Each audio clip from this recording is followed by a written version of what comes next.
तो हेलो नमस्कार दोस्तों, स्वागत है आपका हमारे यूट्यूब चैनल इंजीनियरिंग लोडेड पर।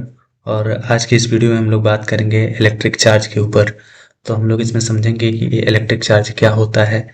तो बेसिकली इलेक्ट्रिक चार्ज जो होता है वो किसी मैटर की प्रॉपर्टी होती है। जैसे कि यहाँ पे देखिए आप, यहाँ पे हमने एक वायर दिखाया है कॉपर का, जिसमें कि कई सारे छोटे छोटे वायर्स आपस में गुथे हुए हैं।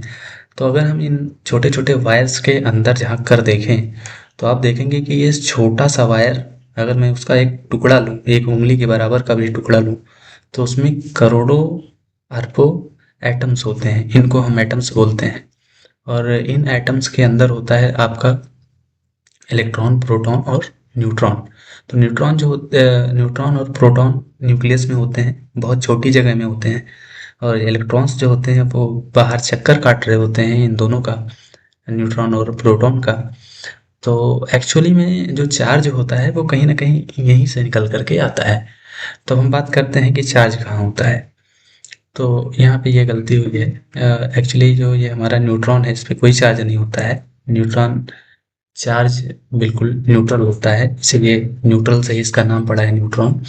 तो बेसिकली जो हमारे इलेक्ट्रॉन्स होते हैं उन पे नेगेटिव चार्ज होता है, और जो हमारे प्रोटॉन होते हैं उन पे पॉजिटिव चार्ज होता है, और हमारे जो न्यूट्रॉन होते हैं उन पे नो चार्ज होता है।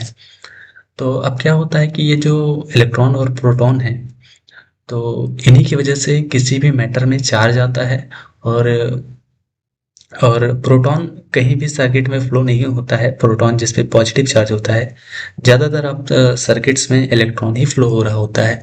तो जब भी आप कोई वायर देखते हैं तो उसमें जो करंट फ्लो हो रहा होता है वो इलेक्ट्रॉन्स की वजह से फ्लो होता है, क्योंकि ये यहाँ इस ऑर्बिट से बाहर भी निकल निकल सकते हैं। बस इनको एक एनर्जी की ज़रूरत होती है।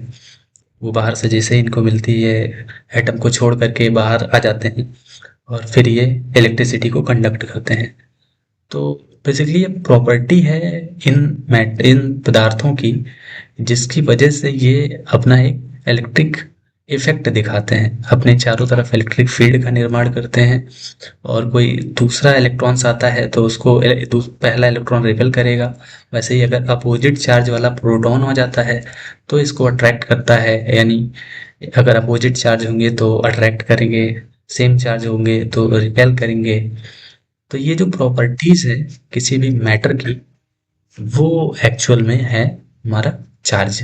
तो चार्ज कोई ऐसी चीज नहीं है जो जिसको हम लोग रियल चीज बोल सकें। ये प्रॉपर्टी है, ये होता है नेचर में। अब इसका कोई कारण नहीं है। हम क्यों हैं, इंसानों को क्यों बनाया गया, ये धरती क्यों बनी, हम ये तो बता सकते हैं कि ये कैसे कैसे बनी, बट इसका रीजन फिलोसफिकल हो जाता है कि भाई धरती क्यों बनी। तो वैसे ही ये जो चार्ज है वो बस है, हम इसकी गणना कर सकते हैं, हम इलेक्ट्रिक फील्ड निकाल सकते हैं, हम फोर्स निकाल सकते हैं इसके द्वारा अप्लाई किया गया। बट यार क्यों है ये चार्ज, इसका कोई कारण नहीं है, ये हमारे सोच से बाहर की चीज है, बस है, ऐसा समझिए। तो आई होप कि आपको इलेक्ट्रिक चार्ज के बारे में आज एक अलग नजरिए से देखने को मौका मिला होगा। तो आगे की वीडियोस में हम और भी टॉपिक्स को ऐसे ही इंटरेस्टिंग तरीके से समझाएंगे आपको। तो बने रहिएगा हमारे चैनल के साथ, और चैनल को हमारे सब्सक्राइब कर लीजिएगा, और बेल आइकन को भी दबा दीजिएगा ताकि आपको नोटिफिकेशंस आगे मिलती रहें। धन्यवाद।